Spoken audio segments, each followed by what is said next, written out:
In the middle of Trafalgar Square in London, England, is a very tall column, Nelson's Column, which is in honor of one of the greatest of England's admirals.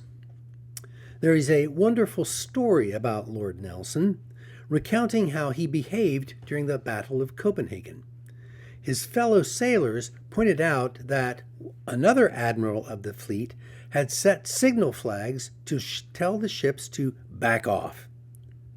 Nelson had lost an eye in an earlier battle. His sailors marveled as he took the telescope, put it in front of his blind eye, and said, "I really do not see the signal." They won the battle by going forward, and the next day he was appointed commander-in-chief of the fleet, replacing the man who had tried to get them to retreat. At that time, Nelson was 43 years old. 4 years later, he was killed in the Battle of Trafalgar, and one of London's busiest intersections was named after that event, and the column was built in honor of Lord Nelson. He had turned a blind eye, and it had worked for him.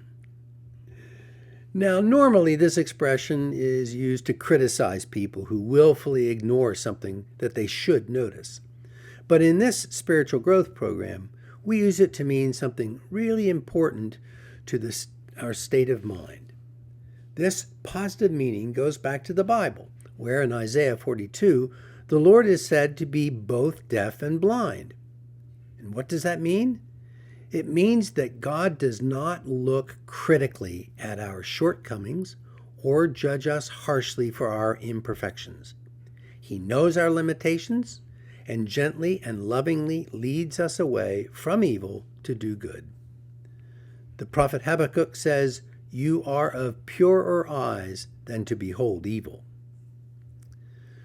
It can be hard for us to follow this example. We tend to focus on the mistakes and errors of others. We would be in a better spiritual state if we did what Noah's two sons, Japheth and Shem, did when the brothers found their father drunk and naked. Instead of drawing attention to their father's shame, they took a blanket and walked backward so that they could drape it over him. God blessed both of them for turning a blind eye to their father's shameful behavior.